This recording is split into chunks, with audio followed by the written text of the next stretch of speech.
Hello, today we're going to talk about the things you need to do and the things you don't in a professional context.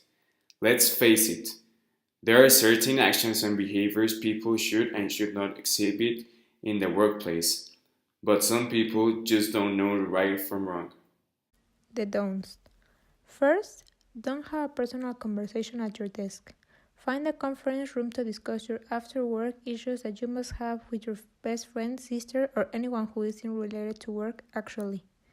Second, don't bring your personal emotions into the office.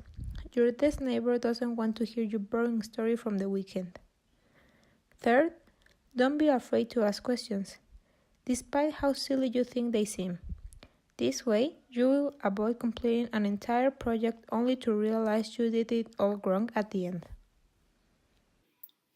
Don't gossip about fellow co-workers or your boss. You are not hurting anyone but yourself when you do that. Better yet, don't be so intolerable that people gossip about you. Don't apply for a job you don't want. It will be a waste of time for both parties if you meet the employer for an interview and initially know you will decline the position. The do's. First, do arrive early. If you don't want to be remembered for being the guy who arrived late by your probable future boss. Second, get to know people outside of your cubicle. A perk of having a job at a company you appreciate is meeting other people with similar interests who share advice from their past experiences. Third, do be flexible. Sometimes a project calls for earlier or later hours. Be okay with adjusting your schedule accordingly.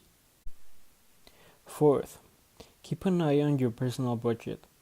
Just because you have an income now doesn't mean you should make it all rain all in one place. Invest in your future. Fifth, do always wear a smile. Having a positive attitude about being at work will affect your job performance significantly. Reflection. People often end up following the don'ts because they don't have their priorities well established, or they can get distracted easily. Stress and bad sleep are sometimes the main causes. It is important to check that you follow all of these advices and to avoid the common mistakes people usually do at work to have better professional performance.